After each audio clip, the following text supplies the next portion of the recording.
I'm Danny Dyer, and this is the Real Football Factories.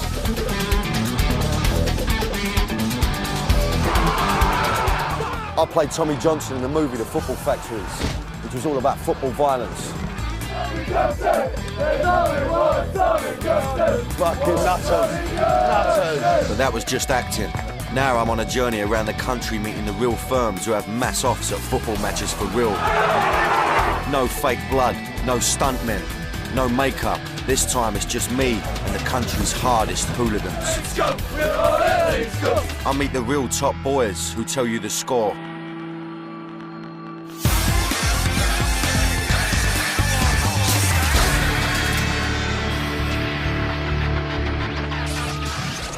Welcome to the Real Football Factories. In this show, we're talking to football firms in the Midlands. We're going to be learning about some of the big issues surrounding these firms. We're going to examine the issue of race. Now, the Midlands is a multicultural area, but is that reflected in the firms? I mean, the stereotypical hooligan is a racist, but is that really the case in the Midlands?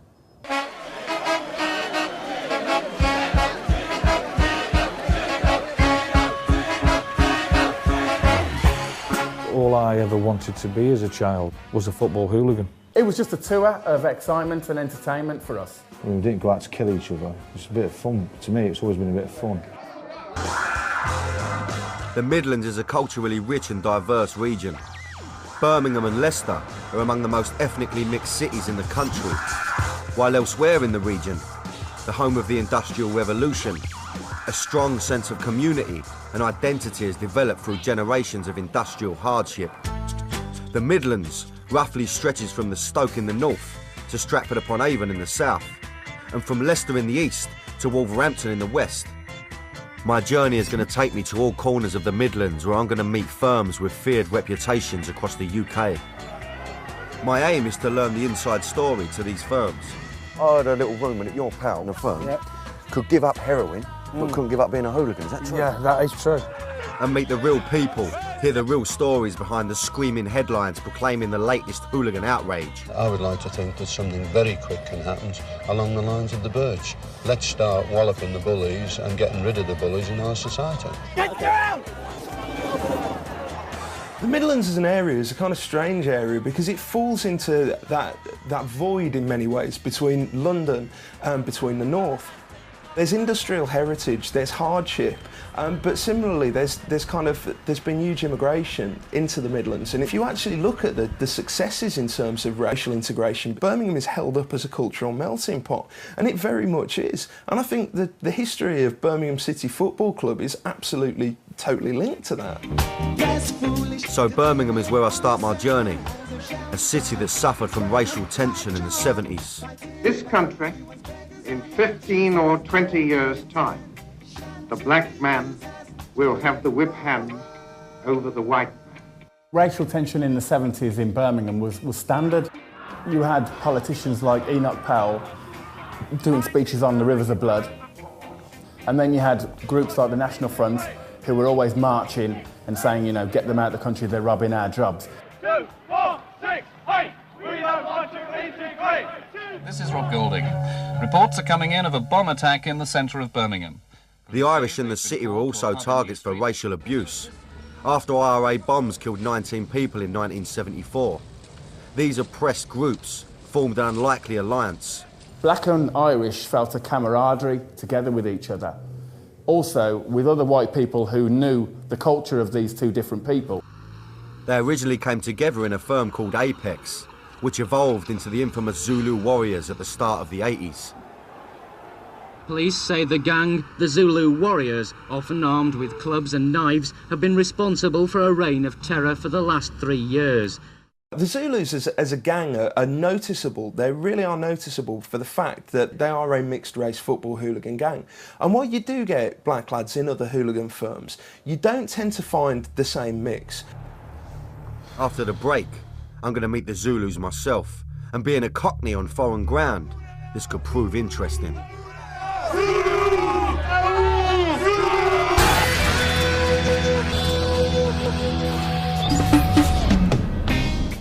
My journey through the Midlands firm starts in the country's second city, In 1982, the Zulu Warriors, Birmingham City's infamous mixed-race hooligan gang, was formed.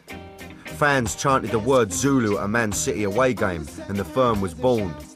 Like the African Warriors in the Michael Caine film, the Birmingham Zulus took no prisoners, and their war cry sent a chill down the spine of opposing firms, as I'm about to find out.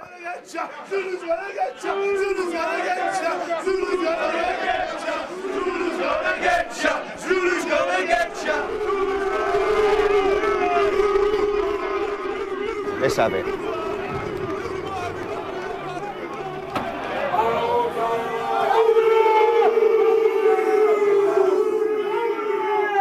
I know how Michael Caine felt.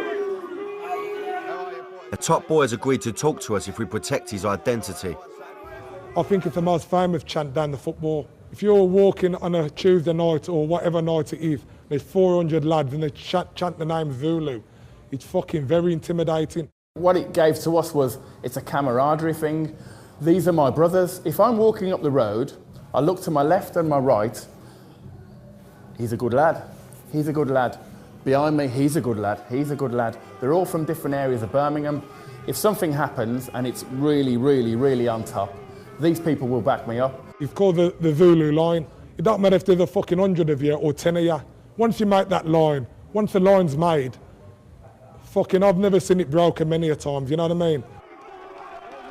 You ever gone for a fight and you've seen 200 black people combined with white people frowning at you with veins in their neck and their eyes are popping out their head with spit coming out their mouths? It's a different kettle of fish because most people are not used to seeing that many people coming to fight you, especially when they're black and white.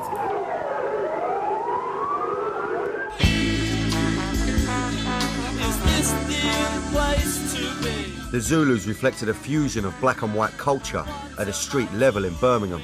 How important was the music scene for the Zulus? The bands that were coming through in the late 70s, you know, bands like the Specials, the Beat, UB40, they brought a lot of camaraderie together between black and white. And you could fight to that fucking music.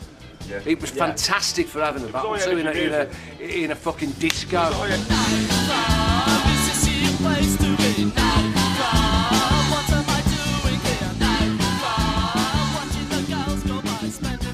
In the early 80s, young Zulus were being inspired by the hip-hop movement growing in New York at the time, called the Zulu Nation.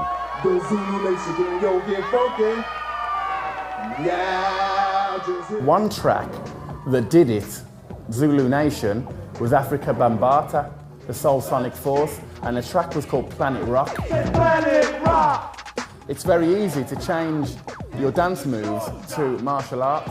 So a lot of the guys who came from the dance scene were good fighters.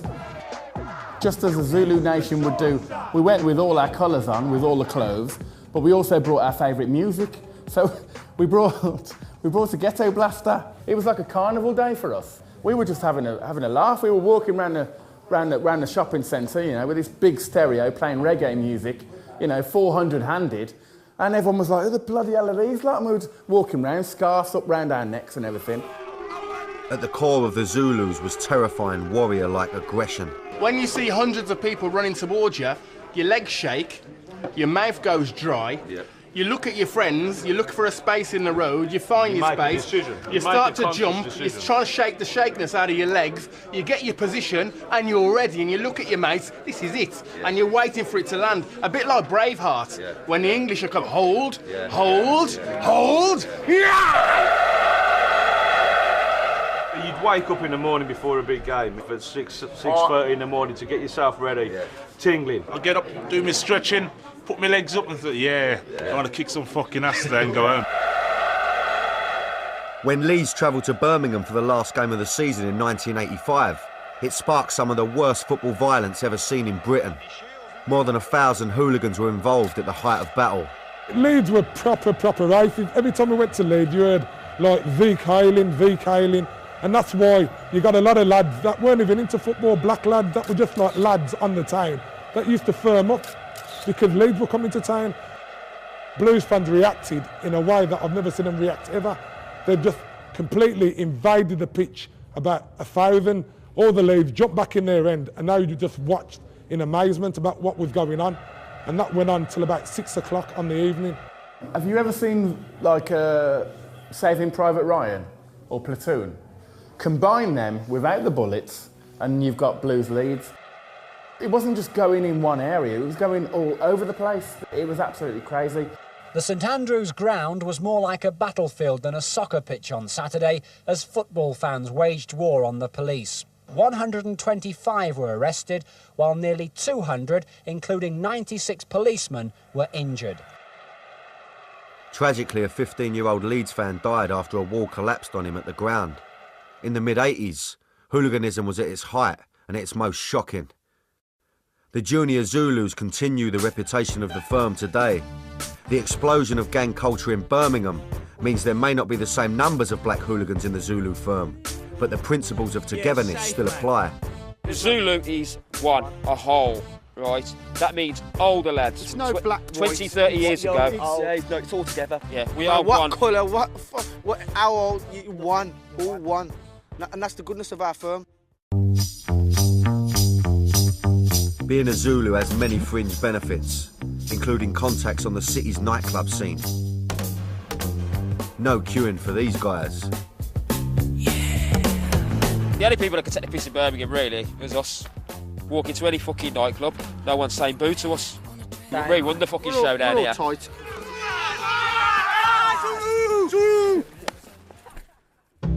The next stop on my journey was one of Birmingham's biggest rivals in the Midlands, Stoke City. They met in the 5th round of the FA Cup in 2006. It was the first time the sides had met in 8 years, and crowd trouble was anticipated. This is Signal 1, first for news. The latest at 8 o'clock. I'm Tom Cook. Up to 200 football hooligans between 16 and 56 were arrested after what police have described as the worst. Police say a group of Birmingham supporters broke a section of fencing stadium. Hooligans from both clubs clashed at the end of the match. Superintendent Andy Frank. If violent criminals been able to get together after the match, then we would have been looking at people with very serious. Many people predicted it.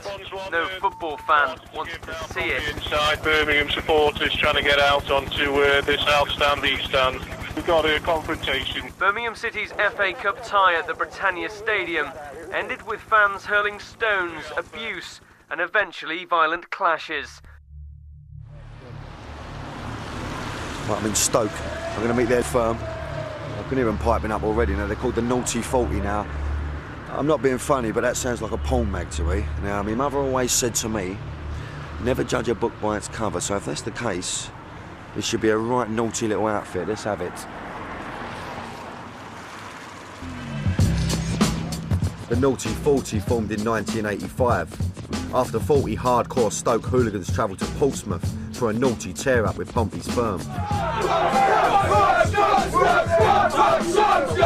Right, boys. Thank you for talking to me. I appreciate this. Cheers, sunshine. Thank you. Cheers, boys. Listen, first of all, I've met a few firms, right? I'm going to ask you straight up. Be straight down the line with me. Football Factory. Did we pull it out of the bag? I know it's about Cockneys, right? Was it true? Yeah, but we're not happy about them two Stoke fans that got fucked on that service. What the fuck are you doing? Two of them Stoke fans that done us over there. Drop them now. We'd be late for the meet. Fuck them, they kicked the shit out of us. No, the Gathers are over there. Fuck if you fucking know.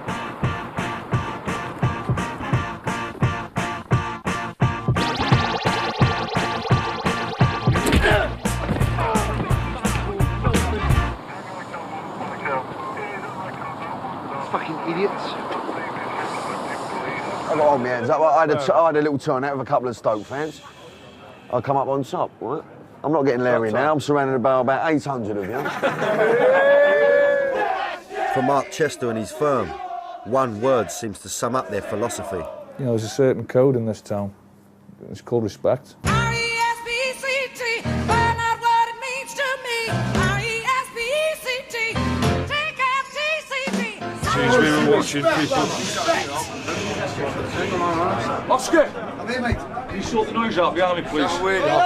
There's a lot of respect that goes with the culture, and it's got to be adhered to. So, you know, you can be an hooligan one minute, and next minute you are out on the bones of your arse from one mistake. Gone. You know, it's important to keep within the rules.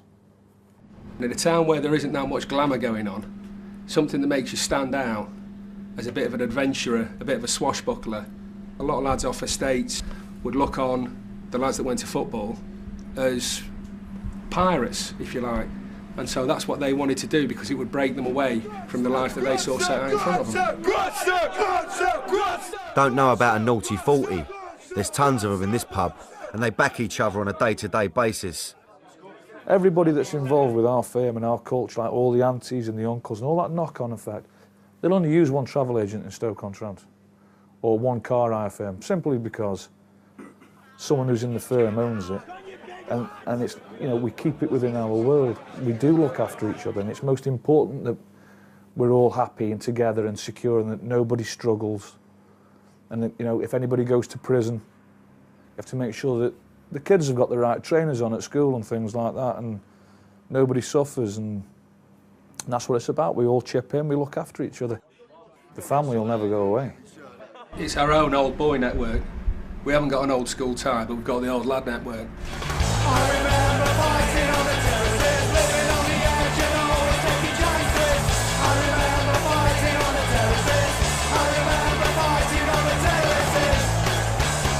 Come from our culture, you tend to push yourself to the extremes. You know, you take enjoyment out of being afraid. We only ever viewed it as the most extreme of extreme sports.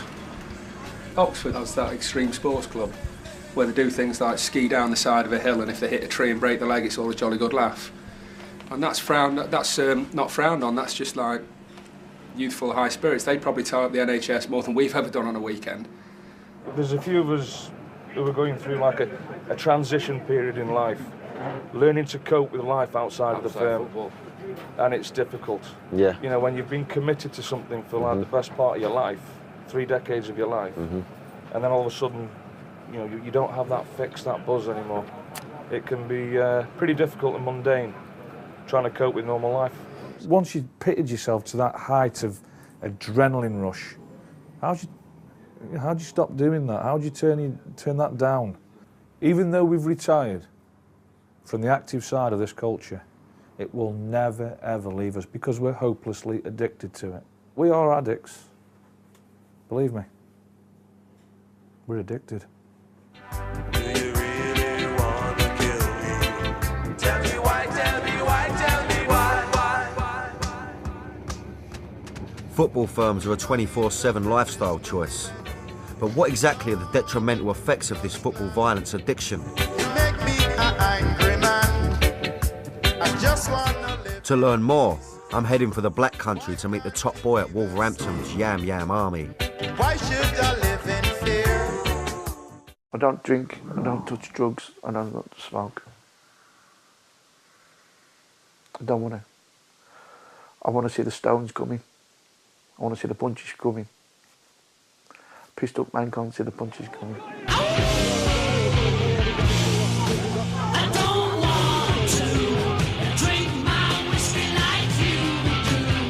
The adrenaline rush of 2 groups of lads running at each other, battling, just bump, straight in, and back out, then straight in again. And the rush is so, but it's like on the same par as sex.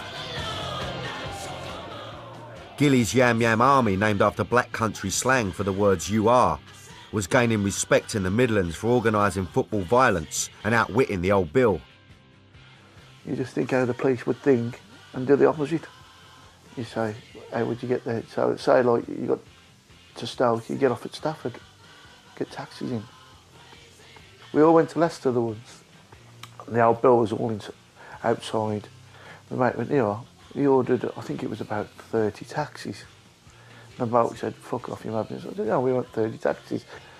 We jumped in the taxis, out the back, and fucked off. The old Bill come in, lost us. Where the fuck are they gone? The effects of hooliganism are clear. Jail and banning orders.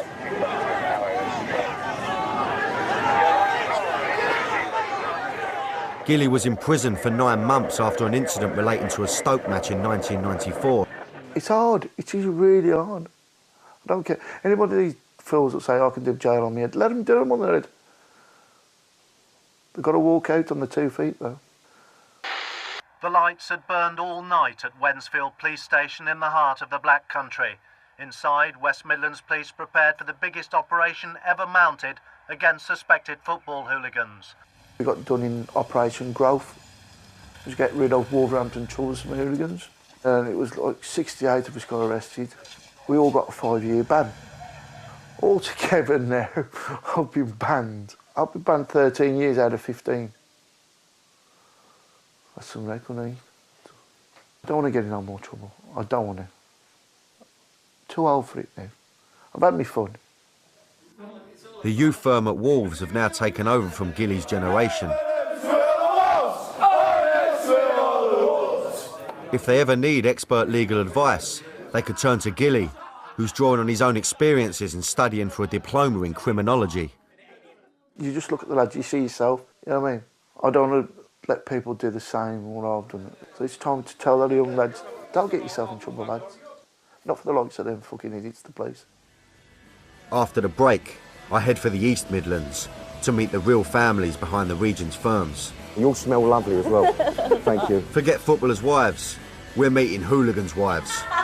Hooligans' wives. Much more money than them anyway.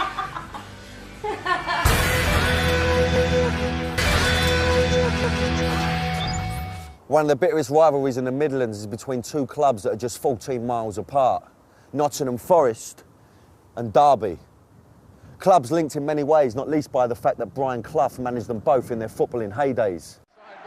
Brian Clough helped both sides to win the championship in the 70s, and then famously led Forest to European Cup victories in 1979 and 1980. But the rivalry off the pitch seems just as important to both firms. It's existed for decades. Violence did erupt away from the baseball ground when a mob of nearly 400 youths attacked the police. The Police Football Intelligence Unit is classing tomorrow night's fixture as a Category A match. A high police presence for a highly charged game. There's been trouble with Forest and Derby matches since the 60s. And when Forest played Derby, we could pull 400 or 500 out. And so they could probably double their numbers. I suppose it's like taking over someone's town for the day on the beer, you know what I mean? But Derby do it a lot up there, but last time Forest come down here, fucking Zeppelin flew over in the sky. Honestly, the rivalry is very bitter. It's underneath, goes very deep. And I don't think it'll ever end. Nottm Forest's firm is known as the Forest Executive Crew, while Derby's is the Derby Lunatic Fringe. But in the middle of this intense rivalry, a unique friendship has formed between top boys from each firm. This can be traced back to a clash in Nottingham City Centre over 20 years ago. In 1984, Derby's firm joined forces with Leicester hooligans to take on Forest in their backyard. It was a lad's birthday, and everyone decided to go to Nottingham for a bit of, on the piss and that. Known a few Leicester guys from the years before from football and that. So we joined, just thought we'd join together. That's where it came from, DLA, Derby Leicester Alliance. So all the lads went to Nottingham, 100 and something. I think about 129 went there. And having a piss up in the pub, and Nottingham got wind that a load of Derby was there in Leicester. So we sent scouts to the train station. We all met at 5:30. Then we were all in Yates's. I think we had about 150 to 200 out on a summer's evening. The scouts come back, they're here. And they all come up to the market square. And it was just a free-for-all. Chaotic, really, do you know what I mean? We was only there for the beer. But obviously it turned into a bit of a riot. Bricks, bottles, glasses, the lot went. Massive free-for-all. Everyone was scrapping all over the square. And it carried on. The police eventually got it together in the market square. It just carried on all throughout the city. After scenes compared in court to a Northern Ireland battlefield, 63 youths were prosecuted, including Boatsy and Tomo. You was one of the ones that got banged up, yeah? Yeah. We spent 3 weeks in court together. That's how we didn't know each other before then. No. And then we got sent to North Sea camp in Boston together. Okay. And so you was enemies, Yeah, even the lads to begin with was enemies. And then you just grow on each other. Yeah, I suppose when you're banged up together, I suppose you do. You're going to stick together, ain't you? Well, I had to look after him in there. You know what I mean? He was a bit scared. You know, you still getting banged up, enemies on the outside, you'd be enemies in the nick as well, but you've obviously had to think, right, we've got to come together and look after each other. Stick together, yeah. Well, we all did. We said we all stick together. Football has to stick together. Forget all the bit of rivalry between us on the outside. We all stay together. It's exactly the same scenario. Outside here, we've got our firm, we bond. Inside prison, you're all together, you bond. It's the same. It's protection. It's a movement in itself. Look, I've got to go, mate. My man's here. So, no. Good to see you, son. In the Football Factory film, the top boys in the Chelsea and Millwall firms associate on a business level, but still go toe-to-toe at the slightest opportunity. Would you fucking say, you mug? You fucking heard, you fat fucking Chelsea. Look at you, But Boatsy and Tomo seem genuine mates, and that's thrown up some interesting stories when Forest and Derby's firms have clashed, and the pair have been on the front line. Okay. Right on my head. Last time it was on the back of your head. Front line. Front line. He was at front line and then he went, sorry, it wasn't me. Then all we see was the tails of them going up the road. Obviously, that's respect to them, legged him up the road then. Yeah. Job done, right? Sure you did. He apologised. Can that too, mate. When I saw you broken down in tears, mate, what more can I do? Do you know what I mean? Fuck, I don't see me mate crying, do I? The mutual respect between these top boys is clear for all to see. Tactical. You're mates, you can't fight each other, no matter what the situation, do you know what I mean? I'm more likely to protect him than to fight him. I've got a lot of time for the bloke, even though he sports a sheep from up the road like, but that's his own fault, isn't it? You know what I mean? A nasty street fight between Nottingham Forest and Manchester United supporters is captured on an amateur video. The hooligans were on their way to Wembley for the Rumbelows Cup final. Top boys ain't bullies. Some of them are probably just natural leaders. They unite people, and it's better to be together than against each other. They got the feeling if they go to some other city and they're with you, then they've got the feeling that we're okay. We only used stripes over the years.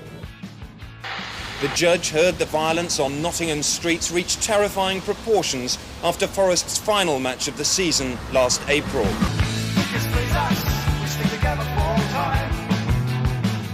Forest firm had their own unique welcome for opposing hooligans visiting their ground beside the River Trent. I had a little room that used to chuck them in the river, is that true? Used to, what you call it, bring these specials this way. That's why it used to always kick off down this end. So they'd be loose to march them over the bridge this way, and then we used to end up scuffling on the bridge. I can remember Derby called it on with us, didn't they? So we were surrounded and the police were going by with the trunks. One of them actually dived in to get away from us. Actually dived in the Trent. Really? Straight up.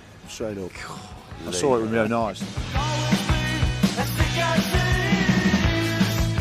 Today, Derby play at their ultra-modern stadium, Pride Park, but their old home, the now demolished baseball ground, had a reputation of its own.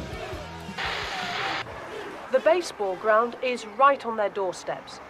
Before the Rams play at home, the barricades go up. It's a way of life. For some, the wire mesh is a permanent fixture. They've got used to the hordes of hooligans who fight in the street and vandalise their homes. A national newspaper dubbed it a street of fear. This is Cambridge Street, reputed to be the hardest street outside a football ground on a Saturday afternoon. There's only two ways to get to the baseball ground. That's the baseball ground down there. There's two ways, the wrong way or the right way. If you come down this way, this was the wrong way. Terraced areas, side streets, alleyways. The lads in the 80s used to come from every angle coming. Unbelievable.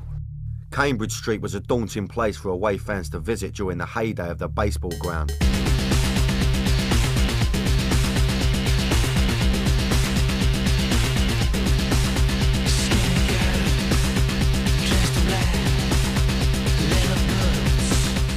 They must have been bottled up all day thinking, eventually, we've got to walk down Cambridge Street. Because when 3 o'clock comes, that's when it's game on.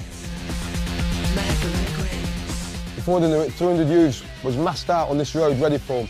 And there's only one way to the baseball ground, and that means coming through the mob. And that would have been playtime.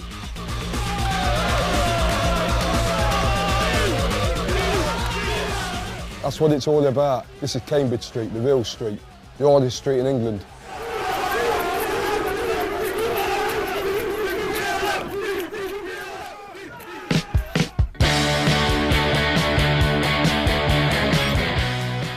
lifestyle around the firms is an essential part of the hooligan culture.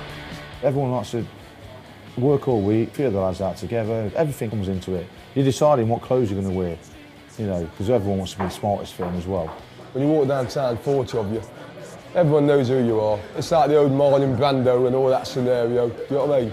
And it just creates an aurora all around you and in the pubs where you go. The women, they like the power thing, don't they? Yeah, when they're walking down your arm, holding your hand. Same with the gangs. You know what I mean? They think that, you know what I mean? They think they're there. You know what I mean? That's exactly what it is, isn't it? They love the power. Exactly. Tree. But then again, no matter how long you're in with a bird, yeah. When Saturday comes, the bird goes out the window. Yeah, of course. You're there for the beer and your mates. About 6-7 months, I've just been out with a solicitor. Yeah, no. Yeah, You know. that's what I'm saying, sir. They like a bit of rough, don't they? Like a bit of us, don't they? I was got a bankman's arrest. I was with her for 2 years. And she knew the score of everything you She do? knew the score, everything, rough diamond. Everyone you say, what's she doing with you? Or what are you doing with her? Well, it's like that, it's chalk and cheese. Two opposites from other side. Yeah. And I mean the total opposites from different ends of the scale, mate. Yeah. And that is it, that's the attraction. We're all together, yeah. When I got married, I mean, I didn't marry anybody. I got married because I love the girl, so it was, you know, but I still found it hard to get away from the football. It still dragged me back in there. You know, perhaps it ruined my marriage in the end, I don't know, but, you know, one of them things, I never left the football. In the multicultural East Midlands, the issue of race is never too far away. There's no racism in the firm I go with, because look at me, I'm black. But you can go to other towns, you go to Hull City or Leeds, and the O'Grimes are doing Zico. But in a way to our lads, that just G's everyone up. We're glad they do it, because if they fancy a bit of black afterwards, they can have a bit.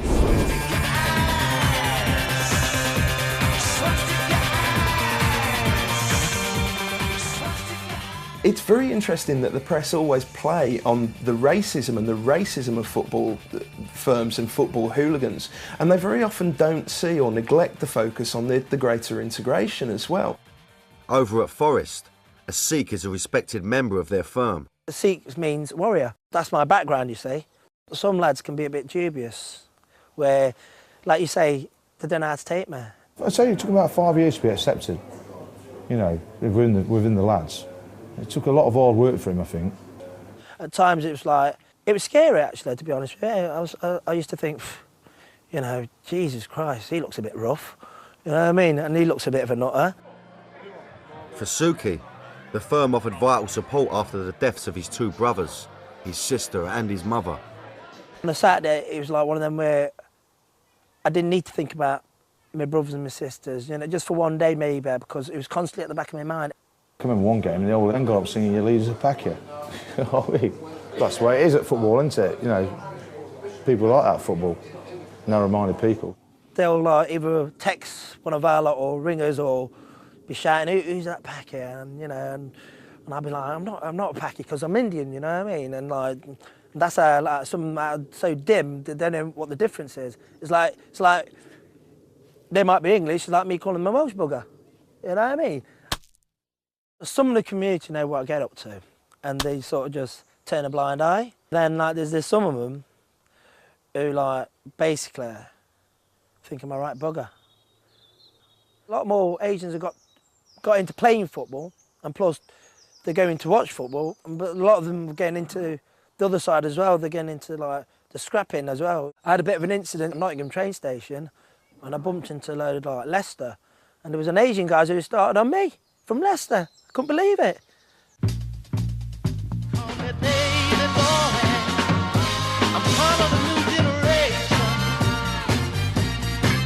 They call me baby boy, part of a new generation. The other main firm in the East Midlands is Leicester's Baby Squad. Now, I'm off to meet them now. Now, somehow, I don't think their main activity is going to be child's play. Do you know what I mean?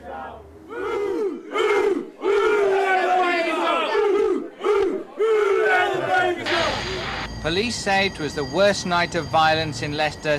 Gangs of youths moved into the Highfields area, and it was here the worst rioting took place. Leicester's Baby Squad formed in 1982, uniting warring gangs from different council estates across the city under the banner of one firm. A defence solicitor produced leaflets which had been distributed urging the baby squad to riot at football matches. One tells away fans where to meet up so they can smash Derby's town and ground. It's a naughty little name, that, Yeah, isn't it is, yeah. Because you think, We ain't babies, are we? no, that's what I'm saying. But you think, oh, Yeah. we're going to visit the baby squad. Yeah, we're going to visit them. And then you lot turn up. You know what I mean? We was all young in them days, right? We was all like Run all them like baby cockneys all faces over the and all shop. that.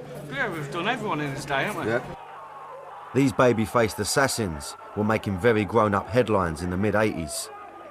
The main problem for the police is identifying the young thugs.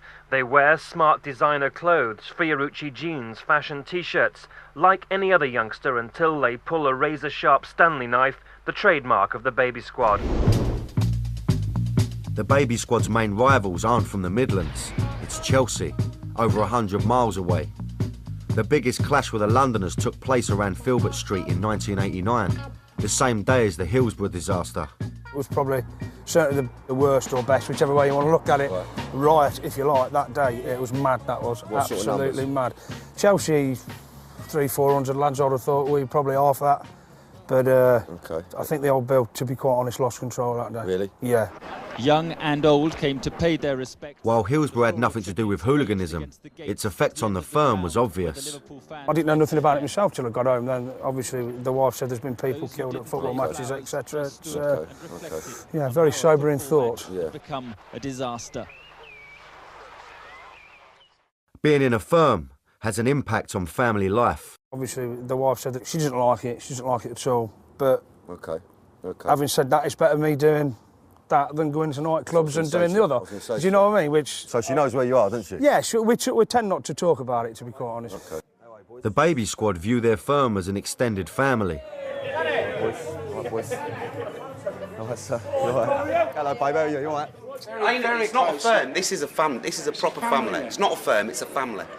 There's 200 football leagues, but the families must be out of it. We go to birthdays, we go to weddings, and we're always together, always. My dad died when I was in prison, and I couldn't go to my dad's funeral, right? The amount of people who come to see me and the letters I got, you know what I mean? And that got me through. That got me through, and that is strong. Baby squad to me, it is my art. Yeah. The girlfriend might not like it, I don't, but every one of our girlfriends know each other. They know what we're about. Bless them. The girlfriends are also part of the wider family the firm represents, and they offer a unique perspective on the hooligan culture. Every Saturday I'm going football, And I think, I'd like a Saturday with you on my own. Yeah. But no, that's it. Saving my fast Can't skin. do it. Saturday crew, they come first. It is an attraction, isn't it? It's like, I mean, not like being famous, but it is in your own town because everybody knows who they are and you're going to every pub and everybody knows them. It's a bit of security, I suppose. I can see why girls find them attractive and I feel want to be a secure part of it. with him. The smile on his face, just... The whole build up to it in the morning, the music comes on, the jam CD comes on, the clothes come out, it's like 6 in the morning, running around the football songs, and it's like, that is my life, football night.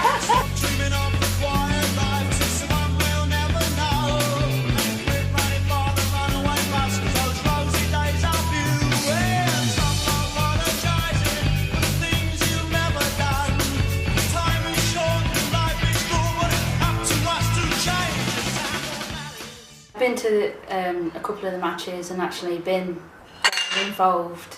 You can see the buzz, what they're getting from, but sometimes, you know, you get a bit scared. I mean, I've actually been there when somebody else had turned on me, you know, but luckily I sort of got out of it because one of the lads stepped in, stood straight in front of me and said, you know, don't need to, it's nothing to do with her. Personally, I do get like sometimes when he goes out and think, oh, but then I think, oh, he'll be alright. Yeah. You sort of get a flash of, or you get a little bit worried and you could be this, but you know, more often than not, they're all fine. So yeah, they're all fine, they all stick together. I'm But quite confident that he's got his head screwed on. Yeah, and he knows what he's doing. Yeah. After the break, we look to the future and ask if the mantle is being passed from father to son within the hooligan firms. There is in Leicester, actually, at least 3 dads who are hanging around with the firm and also the sons.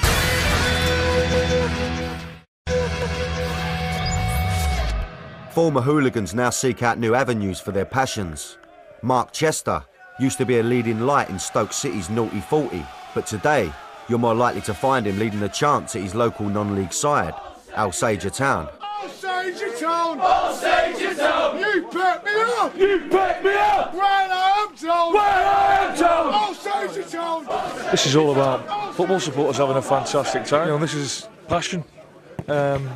People off the local estate following the local team. £5 entrance. This to us is proper football again. You know, this is what we live for now. Non-league football, fantastic.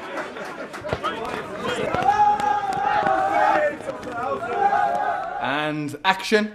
David George, a former Zulu, is challenging the stereotype of football hooligans having no brains and no talent. People in power, high positions, have always said football fans who go down to football and they actually fight are mindless thugs. But I beg to differ, because within the chaos and the madness, you always get creative people within that group. David's launched a production company that's creative in many different fields. Short films, fashion. He's even written a book about the heyday of the Zulus. Many of these guys are the urban entrepreneurs. They're the guys that have created businesses. You know, to see football hooligans as a group who are mindless thugs is tremendously naive. Cut. Former hooligans can now reflect on their past together. We're all grown men now. I mean, like I said, we're all grown men. We're all reformed characters, you know what I mean? Yeah. This past 2 years, isn't it? Everyone's been having a drink together now, ain't they? Like myself, you, Leicester and that. Yeah. It's good to talk. Yeah. Talk about old times. You know what I mean? Why scrap each other? It's better to talk about that. I'm doing a course in criminology and that at the moment, you know what I mean? Okay. So it just gives me an insight into why things were done when they were done and that, you know what I mean?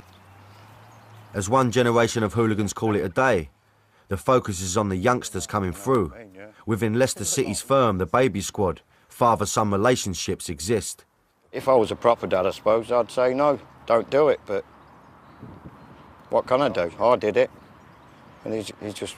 But you are, he is a proper dad, but you can't stop me from doing it anyway. I'm old enough now and I can choose my own things, and if I've got my dad there to help me along the way, I think it's a lot better as well. I'd rather my son partake in something like this than burgling someone's house for a fix of heroin or happy slapping or something like that. You get upper-class families who have army officers where the father wants the son to become an army officer. In these guys' eyes, it's no different. And, you know, in many ways, it's what happens in families. Families want to continue traditions. I'm proud of him because of what he is in the film. And I want to be like that one day. I want to be top boy one day, but it's just the way it is. But Gilly Shaw, who was top boy at Wolves' Yam Yam Army, is adamant his son does not become a hooligan. I don't want to get the hassle what I've had. I don't want to get the hassle. I mean, he gets hassle now for being my son. Imagine what he got if he was like me. I couldn't imagine. I couldn't bear it. I couldn't live with it. I don't want it to happen. I mean, no, I don't want it to happen. I don't like to think about it.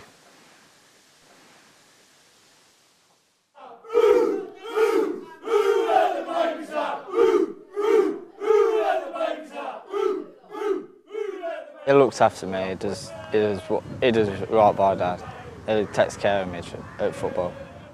If I had a son, yes, I'd want him to be Leicester's #1 one day. I would.